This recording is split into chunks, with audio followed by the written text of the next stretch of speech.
ይስጥልኝ እንደምን ዋላችሁ እንደምን አመሻችሁ። ዛሬ እንግዲህ ባለፈው ዝግጅታችን ላይ የጀመርነውን የጤና መንገድ ጠቅለል ባለ ሁኔታ አቅርበን ነበረ።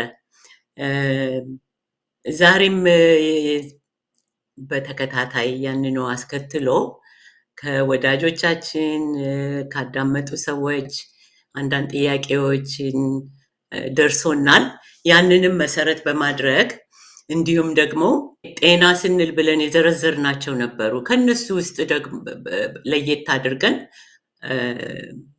ምን አይነት የጤና ጉድለት የአእምሮም ጤና ጉድለት እንዳይኖር ምን አይነት መከላከያ ስር የሰደደ በሽታን በቋሚነት እንዳያስከትል ምን ብናደርግ የተሻለ ነው፣ ምን አይነት ጉዳቶች ለከፍተኛ የአእምሮ ህመም ይዳርጉናል የሚሉ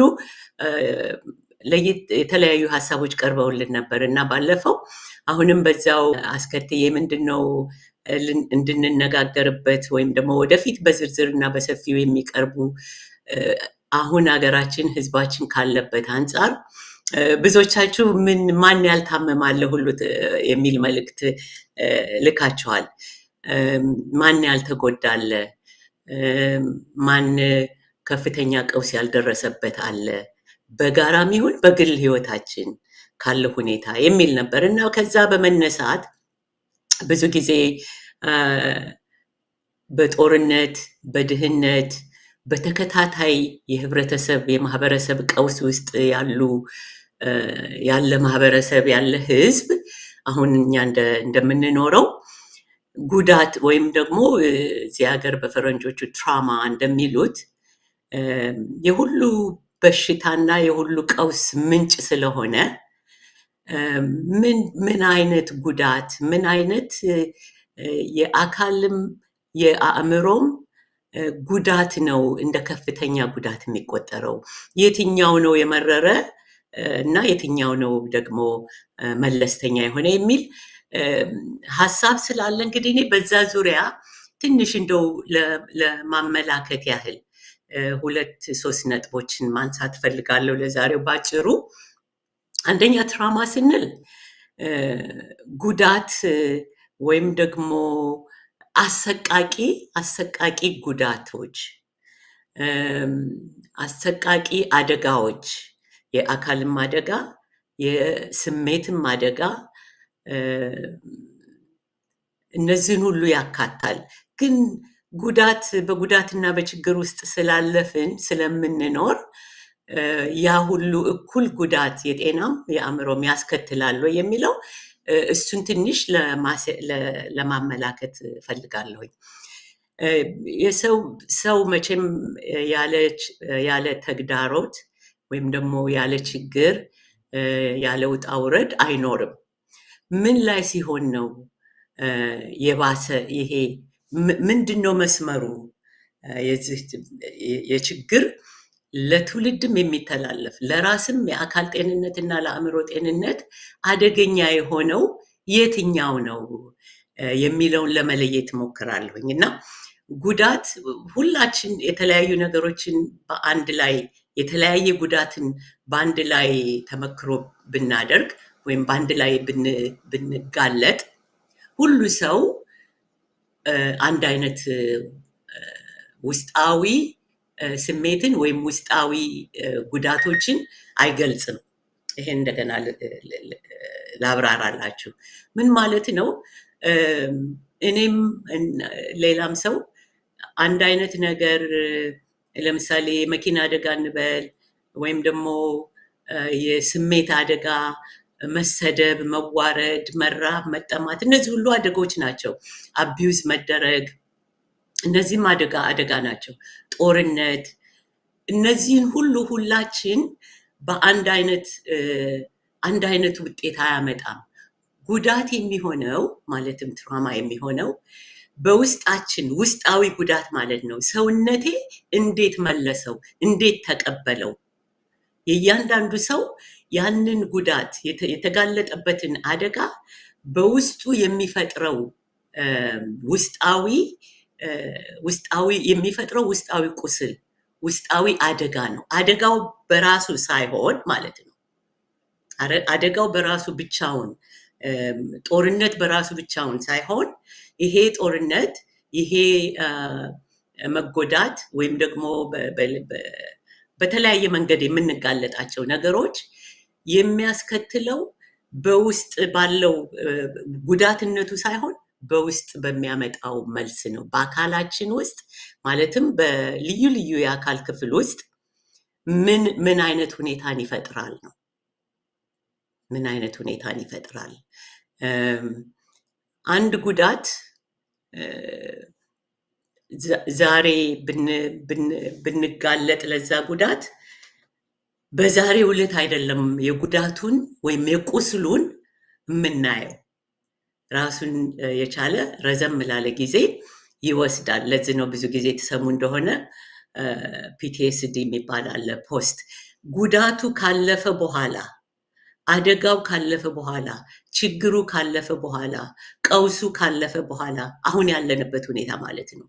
መረበሹ፣ ሰው ወጥቶ መግባት አለመቻሉ፣ እነዚህ ሁሉ ካለፉ በኋላ ዛሬ የተጋለጥንበት ችግር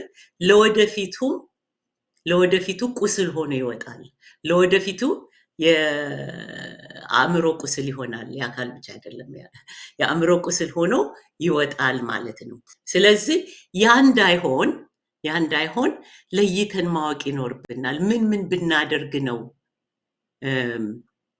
ቀጣይና ዘላቂ ያለው የአካላዊ ህመሞችን፣ የስኳር በሽታን፣ የልብ በሽታን፣ ኢሚዩን መከላከያ ኃይላችንን እንዲጎዳ የምናደርገው፣ አንጎል ችሎታን የማሰብ ችሎታን እንዲቀዘቅዝ የሚያደርገው፣ ወደ ጭንቀት ዲፕሬሽን ማለት ነው እንግዲህ መጫን፣ ወደ ጭንቀት በሽታ፣ ወደ መደበር እንኳ አይደለም ጭንቀት፣ ዲፕሬሽን፣ ኤንግዛይቲ የምንላቸው ውስጣዊ የመንፈስ የስሜት አለመረጋጋትን እነዚህ ሁሉ ጉዳት ብለን የተካፈልንበት ወይም በጉዳት የተጋለጥንበት ማንኛውም ነገር በዕለቱም ባይሆን፣ ምክንያቱም ሰውነታችን በዕለቱ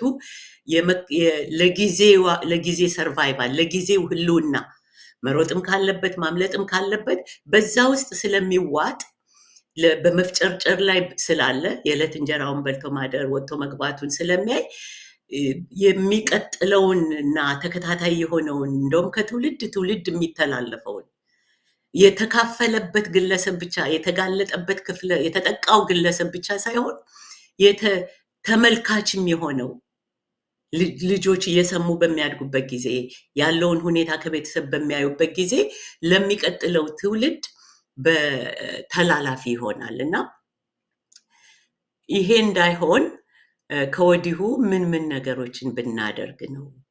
በተለይ ደግሞ ማህበራዊ የሆነ ጉዳትን በተመለከተ ማህበራዊ ጉዳትን ፖስት ካለፈ በኋላ ከሚመጣው፣ ምክንያቱም አሁን አገራችን የኢትዮጵያ ሕዝብ ያለበት ሁኔታ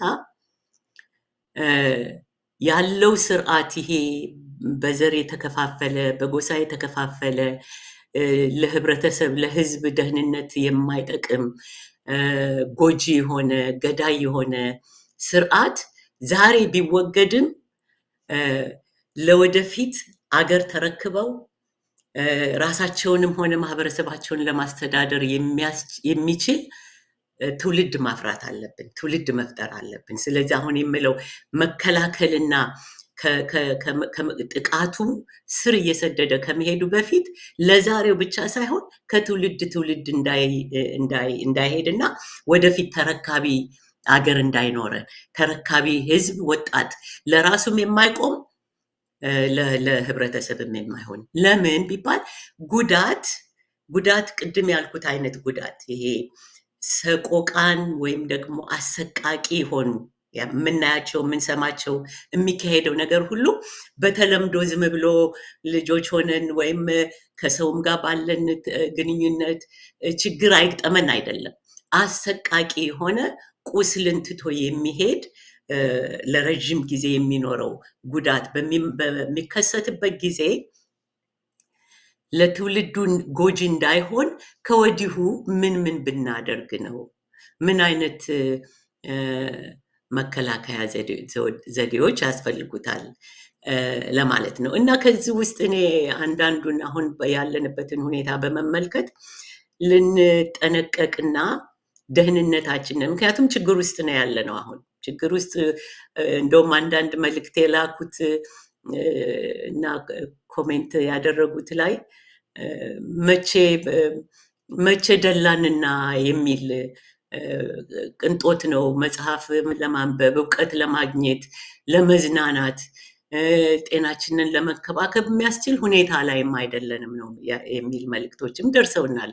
እርግጥ ነው ያ ግን በጊዜው አሁን ካላረምነው ወይም ደግሞ ለዛ ሃይጂን ልክ ሰውነታችንን እንደምናጥብ እጃችን ታጥበን እንደምንበላው እንደምንጠጣው ለፊዚካል ሃይጂን ማለት ለአካላዊ ሃይጂን ለአእምሯችንም ምን አይነት ነገሮችን ብናስወግድ ምን አይነት ነገሮችን በመጠኑ ሁኔታዎች እስኪስተካከሉ ድረስ ብናደርግ ለወደፊቱ ይረዳናል፣ እንድንድን ያደርጋል። አንዱ ከዚህ ውስጥ ለምሳሌ ተጠቂነትን በጣም ተጠቅቷል ህዝባችን በጣም ተጠቅቷል። ከ50 ዓመት በላይ ባጭሩ ልበል ከ50 ዓመት በላይ በብዙ ጉዳቶች አልፏል።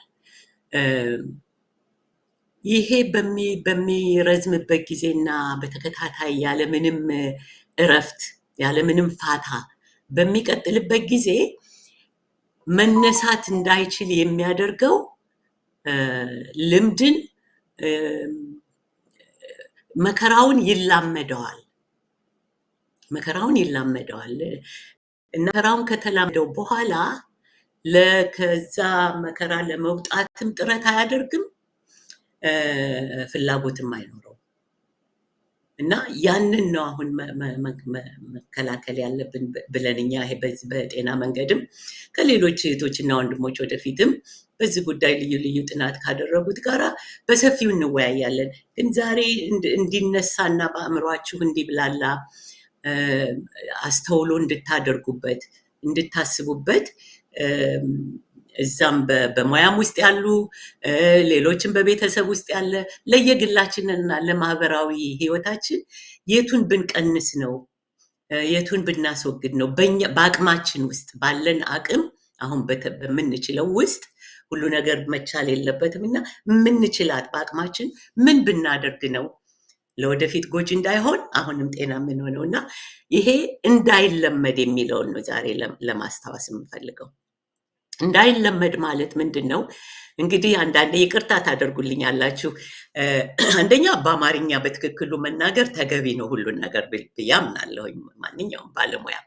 ግን ባለው ሁኔታ እና የአየሩንም ጊዜ ለመቆጠብ ስል አንዳንዴ የእንግሊዝኛ ጽንሰ ሀሳቦችንም ጨምር መልሼ አብራራዋለሁኝ እና በእኛ ምንም ይባላል በሙያችን ውስጥ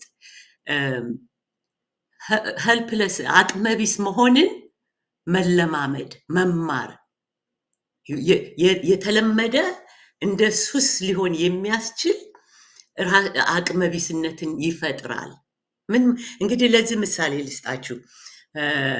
አይ ቲንክ የአፍሪካኖች አባባል ይመስለኛል በተለያየ ማህበረሰብ በተለያየ መንገድ ያውቀዋል።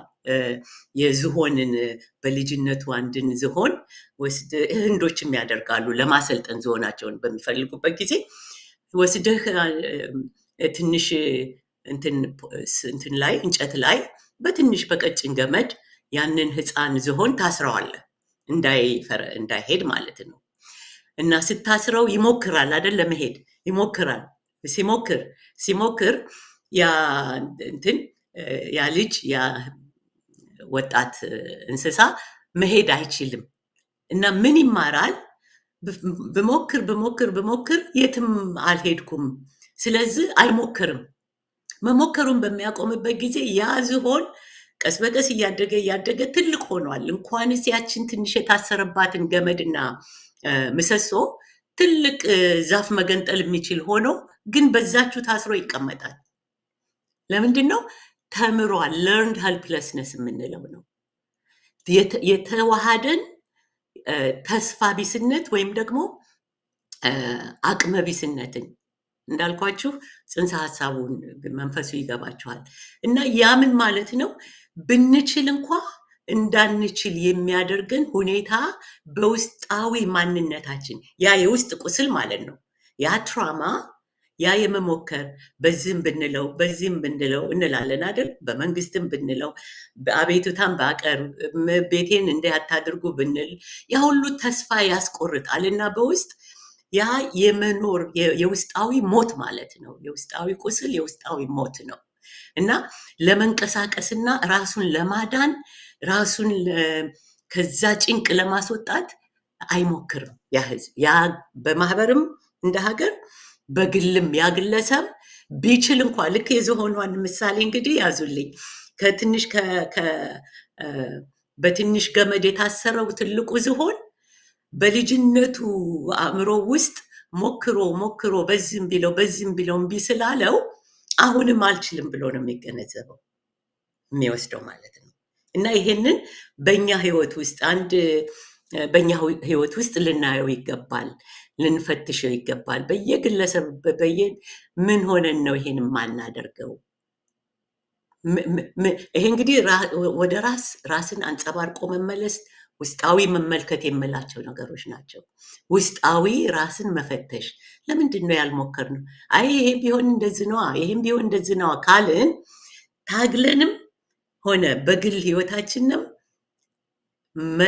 መፍትሄ የሚሰጠውን መንገድ አንከተልም። ስለዚህ የዚህ የጉዳቱ ሌላው ምልክቱ መፍትሄ አምጪ ነገሮችን አለማወቅ፣ አለመፈለግ፣ ቢያውቅምና ቢቀርብለትም በቅጡ አለመቀበል ሁሉ ይመጣል። ይህ እንግዲህ ራስን የማዳን ፍላጎት በግልጽ አይደለም። እንግዲህ አይ እኔ ራሴን ላሻሽል ምናምን የሚል ሰው የለም፣ ከዚህ መከራ ልውጣ የሚል የለም። ግን ይሄ የስነ ልቦናዊና የስነ አእምሮዊ ጉዳይ ስለሆነ በአይን በአካል እንዲህ የሚዳበስ ስላልሆነ በባለሙያዎች የሚታይ ስለሆነ ለዚህ ነው ሌላው ባለሙያ ራሳችን ስለሆነ ወደ ውስጥ መፈተሽ። ምክንያቱም ጉዳት ይጋርዳል ስል ምንድነው ደመና ክላውድ ያደርግብናል እይታችንን፣ ፊታችን ላይ ያለውን ነገር እንዳናየው ያደርጋል። እና እነዚህ ከዝሆኑ ምሳሌ ጋር ያደረኳቸው ምንድን ናቸው? በእኛ ህይወት ውስጥ በእኛ ኑሮ ውስጥ በኢትዮጵያውያን ዛሬ ላለፈው 50-60 ዓመት ያሳለፈው ህዝብ የአሁኑም ትውልድ ሆነ የኔ ትውልድ ከኔ ቀደም ያለውም ትውልድ ያሳለፋቸው ተደጋጋሚ ባህሪዎች ከነዚህ ውስጥ ይወጣል እና አንድ ኮሎኔል አስናቀ የሚባሉ አባት ነበሩ፣ አሁን በህይወት የሉም። እና አንድ መጽሐፋቸው እዚህ ውጭ ነው ያረፉት። ምን የሚል መጽሐፍ ጽፈዋል? መከራ መሸከም የሚችል ህዝብ አይነት ነው አርዕስቱ። አሁን በትክክል ላልገልጽ፣ መከራ መሸከም በቃኝ የማይል ህዝብ ነው የሚለው የመጽሐፋቸው አርዕስት። እና ይገርመኝ ነበር ምን ማለት ሆነው ብዬ ጠይቄያቸው ነበር። እና ይሄ መከራን መሸከምን የመጣውን ሁሉ መሸከምና በራሳችን ጉልበት በራሳችን ማንነት በራሳችን እምነት ልንፈታ የተሸከምነውን መከራ መወርወር እንደማንችል እና መቀበል ብቻ እንድንሆን ያደርጋል። ይሄ እንግዲህ ከዝሆኑ ምሳሌ ጋር ማለት ነው። ከዝሆኑ ምሳሌ ጋር እየቻልንም ማለት ነው። ኢትዮጵያ ሰፊ ሀገር ነች። ሀብት አለ፣ የተፈጥሮ ሀብት አለ። ህዝቧ አዋቂ ነው፣ የሰለጠነ ህዝብ ነው፣ ደግ ህዝብ ነው፣ በተፈጥሮ ተባባሪ ነው፣ አብሮነትን የሚወድ ህዝብ ነው። ይህ ሆኖ ሳለ እውቀትም ደግሞ በቀላሉ የሚገባው ህዝብ ነበረ፣ በተፈጥሮ ማለት ነው፣ በማንነቱ ጥንታዊ ማንነቱ። እና ይህ ሆኖ ሳለ አሁን ተባብሮም አንድ ላይ መክሮ የመጣበትን ችግር ሊቋቋም የማይችልበት ምንድን ነው ለሚለው መልስ ነው የዝሆኑንም ምሳሌ የእኚህንም አባት የመጽሐፍ አርዕስት የጠቀስኩላችሁ። ይሄን ደግሞ በቶሎ የምናስወግድባቸው ዛሬ በምንኖረው አኗኗር ውስጥ ማድረግ የሌለብን አንዱ ምንድን ነው የሚለውን ለመጠቆም ነው። ብዙም አንነጋገርም ብያለሁ ዛሬ። ግን አንዱ ምንድን ነው ብዙ ጊዜ መቼም መከራ ሲበዛ መማረር ይበዛል። ስንመር ነው አይደል? አመረረ። ማምረር እና ነገሮች መጥፎ መሆናቸውን ማስተዋል ተገቢ ነው። ምክንያቱም በምንማረርበት ጊዜ ይሄን ነገር አልፈልግም ብለን ተነስተን ለውጥ እናመጣለን። ለጤናችንም ተነስተን መታከምም ከሆነ መደረግ ያለበትን መቀየር ያለብንን የህይወታችንን የኑሮ ዘዴ እናደርጋለን። ይሄ እንግዲህ ጊዜ ይወስነዋል። ይሄን የማድረግ ችሎታችን ጊዜ ይወስነዋል። ምሬቱ ከገባን፣ ችግሩ ከገባን፣ ካወቅን በኋላ ወደ መፍትሄ ወይም ደግሞ ወደ ተግባር ከዛ ካለንበት ሁኔታ የሚቀይረን መንገድ ነው እንጂ የምንሻው በምንማረርበትና በተቸገርንበት ውስጥ በተደጋጋሚ ከኖርን አማራሪዎች ነው የምንሆነው እንጂ የደረሰብን ችግር ለመፍትሄ ብቁ ሆኖ መፍትሄ የሚያመጣልን ሳይሆን እንደውም ተማራሪ ህዝብ፣ ቅድም ያልኩት ተማራሪ ህዝብ፣ አዎ እንዲህ ነን፣ መከራችን በዛ፣ ችግራችን በዛ፣ ተጨቆንን፣ ተራብን፣ ተጠማን፣ እነዚህ ያልሆኑም አይደለም ሆነዋል። ግን ከዚህ የምንወጣው ከዚህ የመማረር መንፈስ የመማረር ነገሮችን ደጋግሞ ችግሮችን ደጋግሞ በማውራት ብቻ ወይም በማሰላሰል ብቻ ችግሩ ውስጥ በመዋለል ብቻ መፍትሄ አይመጣም። መፍትሄ አለመምጣት ብቻ ሳይሆን ያ የመጀመሪያው ችግር የባሰ ውስጣዊ ቅድም ያልኩት ትራውማቲክ ኤክስፒሪየንስ ውስጣዊ ቁስልን እያበዛ ይሄዳል። እንደ ዝሆኗ ትንሽ ዝሆን ፈንቅለን መውጣት እንዳንችል ያደርገናል እና የረዥም ጊዜን የሰው ባህሪን የሰውን ማንነት የአንድን ህብረተሰብ አሁን የኢትዮጵያ ህዝብ አርበኛ ነው፣ ጠንካራ ነው፣ ለነፃነቱ ኩሩ ነው፣ ጠላት አያስገባም፣ ቅድም ያልኳቸው እነዚህ ሁሉ እኮ የነበሩት የጥንት አባቶቻችንና እናቶቻችን ባሳዩቸው ባህሪያት ምክንያት በውስጣዊ ማንነታችን ላይ ተሳስሮ ስለመጣ ነው። ደካማ ደግሞ ከሆነ የተጨቋኝ መንፈስ፣ የአማራሪ መንፈስ፣ የአቅመቢስነት መንፈስ ይሄንን ደጋግመን በምንኖርበት ጊዜ ያ የወደፊቱ ኢትዮጵያዊ ማን ነው ሲባል እንደዛ ነው የምንሆነው። እነሱማ በቃ አሽከሮች ናቸው፣ ለመጣ ተገዢ ናቸው፣ የውጭ አምላኪዎች ናቸው፣ በራሳቸው ላይ ኩሩ አይደሉም፣ ራሳቸውን ይጠላሉ፣ የራሳቸውን ማንነት አይወዱም፣ የውጩን ሰው መምሰል ነው የሚፈልጉት፣ እውቀትን አይወዱም። እንዲህ ሁሉ መባል ይመጣል። ለምን? ያ ባህሪ ሀሳባችን በንግግራችን በምናደርገው ድግግሞሽ ንግግር ያ ድግግሞሽ ንግግር ተለምዶ ይሆናል ማለት ነው። ያ ተለምዶ ባህሪ ይሆናል ማለት ነው። ባህሪያችን እና ያ ባህሪያችን ደግሞ ህይወታችንን ይገዛል።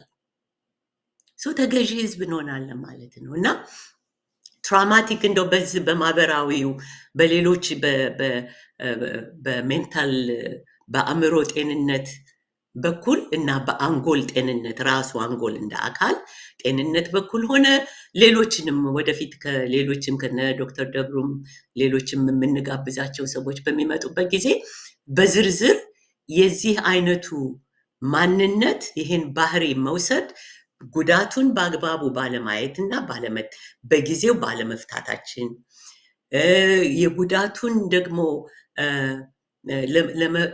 ለመፍታት ፈውስ ለማግኘት ከዛ ከጉዳቱ ውጪ መሆን ከጉዳቱ ውጪ የሆነ ባህሪን አለማዳበራችን እነዚህ ሁሉ ለልብም ለኩላሊትም ለጉበትም ለአንጎልም ለእርጅናም ለአእምሮ መላሸቅም የወጣት ልጆች አእምሮ እንደ ሽማግሌ አእምሮ እንዲሆን ማድረግ መፍትሄ መፈለግን ማጣት ይህን ሁሉ ያስከትላል ማለት ነው እና ለዚህ ነው እንድንጠነቀቅ አንዱም ችግሩ ብዙ ነው፣ ሀቅ ነው።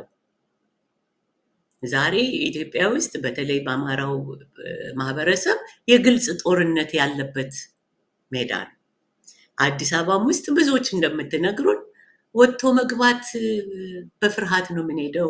ይሄ ለተወሰነው ገዢነን ብሎ በስልጣን ላይ ላለው ኃይልና ተጠቃሚ ለሆነው ለሚያጎበድደው ማህበረሰብ ሳይሆን እኛ የምናየው ተራውን ህዝብ ነው። ይሄኔ ቢጤ ተራው ህዝብ ዛሬ ጠለፍ ይሆን፣ ዛሬ ቀማ ይሆን፣ ዛሬ ይደርስብኝ ይሆን ብሎ ውሎ መግባትን የሚሳቀቅበት ነው።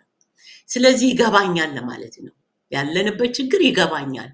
ደጋግሞ በዛ ውስጥ መዋዠቁ ግን መፍትሄ ሳይሆን ቋሚ ተጠቂ፣ ቋሚ አቅመቢስነትን ሊፈጥር ስለሚችል አንዱ ልንወጣና ልናደርገው የሚገባ ባህሪ እሱን ማለት ነው። ምግባር ከምንቸገርበትን ነገር ፊት ለፊት አይቶ ወደ መፍትሄ ለመሄድ መጣር፣ የሚታገሉ ወጣቶችም ሆነ መታገል፣ የታመሙ ከሆነ ደጋግሞ የምሬቱን ያልኩት ማማረር ሁሉም እስላሙም ክርስቲያኑም ያውቃል አስፈላጊ እንዳልሆነ፣ በባህላችንም አታማርር ይባላል። ማማረር ማለት እንግዲህ ምንድን ነው?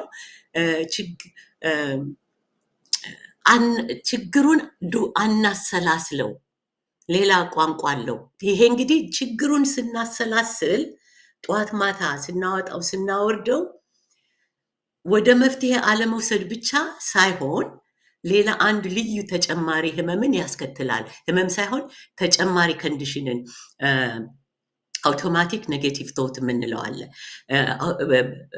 አውቶማቲክ የሆነ አሉታዊ አስተሳሰብን ማዋሃድ ማለት ነው። ሁሉን ነገር ጨለማ ማድረግ ማለት ነው። አሉታዊ የሆነ አስተሳሰብ ደግሞ ሁልጊዜ ካወረድ ነው በቋሚነት ደረጃ እያንዳንዱን አካላችንን እየጎዳን ነው ማለት ነው። ስለዚህ ከአሉታዊ ጉዳቱ መድረሱ፣ የጉዳቱ ውስጣዊ ቁስል መፍጠሩ፣ ያን የፈጠረውን ቁስል በጊዜው አለ ሚቲጌት አለ ኒውትራላይዝ እንዲሆን ወይም አለማከማችን ልበለው አድረስ አለማድረጋችን ምክንያት በዛ ውስጥ እንድንዘፈቅና ድዌል እንድናደርግ ማድረግ እና ይሄ ከፍተኛ ችግር ያመጣል። የአእምሮ ችግርንም ያመጣል። ወደ ዲፕሬሽን ወደምንለው ወደ ኤንዛይቲ ወደ ተለያዩ ሳይኮሎጂካል ህመሞች ይከተናል ማለት ነው። ያ አሉታዊው አስተሳሰብ በተለይ ውስጣዊ አስተሳሰብ ካፋችን ብቻ የምንናገረው አይደለም። ውስጣዊ አስተሳሰባችን ውስጣዊ ማንነታችን ላይ እንደዛ በሚሆንበት ጊዜ አታድርጉ እንላለን። እዚህ አንዱም ለሜንታል ቅድም እንዳልኩት ሃይጂን ንጽህና ለመጠበቅ ይሄ አሁን ያልኩትን ማሰላሰል ምን ያልኩትን ሩሚኔሽን ይባላል። እንትን ማመንዠግ ነገርን መልሶ መላልሶ በምንልበት ጊዜ ያ ችግር እንኳ ባይኖር የምናመነዥግበት ጉዳይ ትላንትና ወይም የዛሬ ዓመት የዛሬ 10 ዓመት የሆነ ቢሆን እንደ አዲስ ሁልጊዜ እንደ አዲስ ራሳችንን እንደጎዳን እንኖራለን ማለት ነው። ጎጂው ነገር እንኳ ባይኖር ማለት ነው። ልክ ቁስል ቢኖረን እጃችን ላይ ያንን ቁስል መልሰን መላልሰን እንደመንካት ማለት ነው። እዛ ማመንዠግ ያልኩት ላይ እንደ እንስሳዎች፣ ከብቶች፣ ላሞች ያመነዥጉ የለም አይወጡትም፣ መልሰው ያመጡታል፣ መልሰው ያወጡታል፣ መልሰው ያኝኩታል። አንድ የታኘከ ነገርን ዳይጀስት አድርጉ እንላለን። ይታኘካል፣ ይዋጣል፣ ይወጣል። እንደዛ ሐሳብም፣ ጭንቀትም፣ መማረርም ሁሉም ነገር ማሰላሰል ማወቅ ያስፈልጋል። ክህደት አይደለም። እውነታውን ያለንበትን እውነታ መካድ ሳይሆን እውነታውን መመልከት፣ ከተመለከትን በኋላ በዛው በዋዠቀ ቀውስ ባለበት ሁኔታ ቀውሱ አይፈታም። ስለዚህ ለየት ማለት አንዱ ልናረግ የምንችለው በአቅማችን ብዬ ነው። በየአካባቢያችን ሁለት ሶስትም ሆነን ከጎረቤት ጋር አሁንም በምንወያይበት ጊዜ ወይም ራሳችንን ወደ ውስጥ እየተመለከትን ትላንትናም ይሄን አማረርኩ፣ ከአንድ ሰዓት በፊትም ይሄንኑ ነበር የማስበው፣ ይሄን ማቆም አለብኝ እና እነዚህን ነገሮች ለሚቀጥለው እያንዳንዳቸው እንዴት አድርገው ውስጣዊ ቁስል እንደሚያመጡ እንዴት አድርጎ ባለፈው ሳምንት የጠቀስነው ባለፈው ዝግጅታችን ሰው ማለት አእምሮ፣ አካላዊ፣ አእምሮአዊና መንፈሳዊ ፍጡር ነው። እነዚህ ሁኔታዎች አሁን ለምሳሌ አእምሮአዊ፣ አካላዊ ቁስል ችግር እየደረሰብን በአእምሮአችን ሁልጊዜ ይህንን አሉታዊ ነገርና መማረርን ብቻ በምናበዛበት ጊዜ አካልንም ይጎዳል አይደል? አካል ደግሞ የፈጠረው ነገር ነው አእምሮአችንን እንደዛ እንድናደርግ ያደረገው። በሁለቱ መካከል ግጭት አለ ማለት ነው፣ አይጣጣሙም። እንደገና ደግሞ በመንፈሳዊ በአንድ በኩል መንፈሳዊ ሀገር ነች፣ የሃይማኖት ሀገር ነች፣ በእግዚአብሔር እንመካለን፣ እግዚአብሔር ሁሉን ያውቃል እንላለን፣ ቤተክርስቲያን እንሄዳለን፣ መስጊድ እንሄዳለን።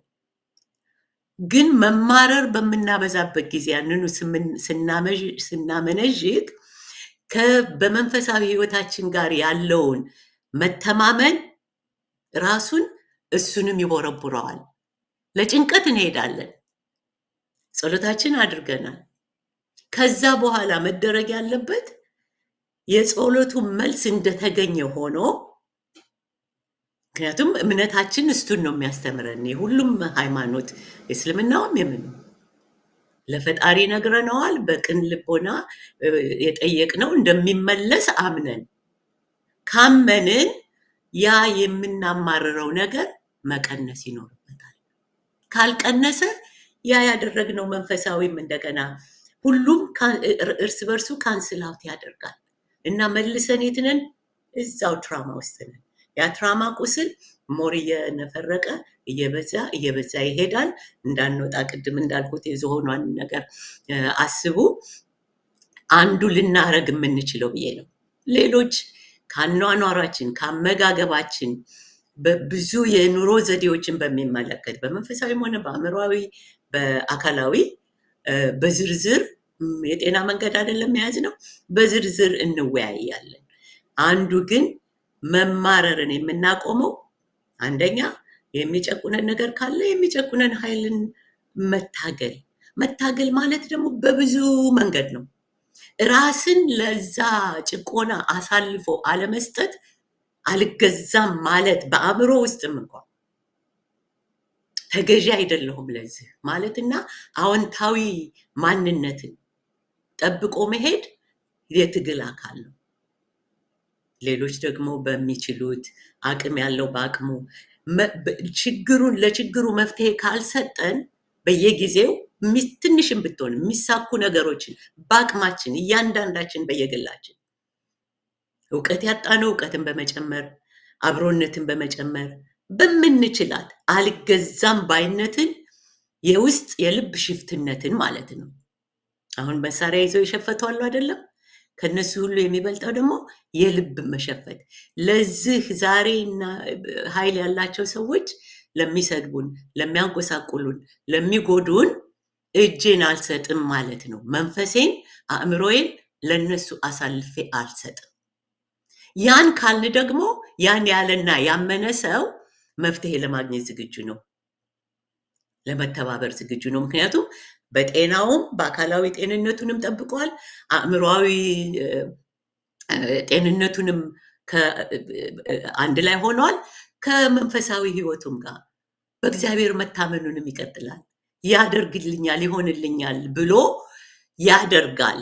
ምክንያቱም ቁጭ ብለን የምንጠብቀው ነገር አይደለም። መቼም ለኢትዮጵያ ህዝብ ይህንን አልነግርም። ጠይቁ ይሰጣችኋል ነው፣ አንኳኩ ይከፈትላችኋል ነው። ከዛ በኋላ ያለውን ግን የማድረግ ኃላፊነት የኛ ነው እና በተለይ ደግሞ የፖለቲካ ሰዎች የፖለቲካ አጥፊዎቹን፣ ጎሰኞቹን፣ ጸረ ህዝብና ጸረ ኢትዮጵያ የሆኑትን ፖለቲከኞች ሳይሆን ለነፃነት የምንታገለውን ለህልውናችን የምንታገለው በአማራውም አካባቢ በየትም በአዲስ አበባም አካባቢ ያለነው ከዚህ በተለይ ደግሞ በጋዜጠኝነት ይሄ እና ኢትዮጵያ ምን ያህል እንደሆነ ባላቅ ውጭ በተለይ ያለው የዩቲዩብ መዓት ነው ያለው እንደምታውቁት እና ችግራችንን በማውራት ለጊዜው ያደረግን ይመስልናል፣ ግን ያ መፍትሄ አይደለም። ስለዚህ ያም ደግሞ በምን አስተዋጽኦ ያደርጋል? ከችግራችን የሚያወጡትን መፍትሄዎች ልቦናችንን የሚያበራ አእምሯችንን ግልጽ የሚያደርግ ከፍ ከፍ የሚያደርገን በተለይ እውቀትን የሐሰት ትርክቶችን በመናድ ያልሆኑ ናቸው በማለት የራስን ማንነት በማወቅ ከራስ ጠልነት ወደ እውነተኛ ራስ ወዳድ ስል በሰልፍሽ በሚለው በስስታምነት ሳይሆን ራሴ የእግዚአብሔር ልጅ ነኝ፣ የተከበርኩ ነኝ። ስለዚህ መንፈሳዊነቴም ትክክል ከሆነ አእምሮዬም ትክክል ከሆነ ራስን ማክበርና መውደድ ማለት ነው። የራስን ማንነት፣ የራስን ወገን መውደድ፣ የራስን የሀገር ባህል መውደድ፣ ከሌለን ማሳደግ ከሌሎች ኮራጆች ከምንሆን ማለት ነው እና ከመጪው የዘላለም ባርነት የረጅም ጊዜ ባርነት እና ተጠቂ መንፈስ አቅመቢስነት ልንወጣ የምንችለው ዛሬ ባለችን አቅም። ምክንያቱም ማንም ሰው የውስጥ አእምሯችሁን የሚያስገድድ የለም። በዛ ደረጃ ቁጥጥር አለን። በዛ ደረጃ ነፃ ነን። ማንም ሊገዛኝ አይችልም። ሊገዛን የሚችለው መቼ ነው? እኛ ስንፈቅድ ነው። ስለዚህ ይሄን እንደ መንደርደሪያ ለሚቀጥሉት ሳምንታት ለሚቀጥሉት ዝግጅቶች አሁንም በሰፊው እናቀርበዋለን ለማለት ነው እና አላስፈላጊ ጭንቀት፣ አላስፈላጊ ብስጭት ለማስወገድ ማለት ነው። ቅድም ያልኳችሁ ይሄ ማኘኩ መከራውን እና ያለብንን ችግር ይሄ መንግስት ምን ያህል መጥፎ ይሄ መንግስት መጥፎ መሆኑ መቼም ለማንም የሚነገር አይደለም በአሁኑ ጊዜ። ስለዚህ መጥፎነቱን መናገር ለማያውቁ ካሉ እንናገር እንጂ ለኢትዮጵያ ሕዝብ የሚነገር ምን ብናደርግ የተሻለ ነገር እናመጣለን። ይሄ ስርዓት ተቀይሮ ምን አይነት ስርዓት ብናመጣ ነው? ጭንቀቱ ብቻውን መድኃኒት አይደለም፣ ብስጭቱን መድኃኒት አይደለም።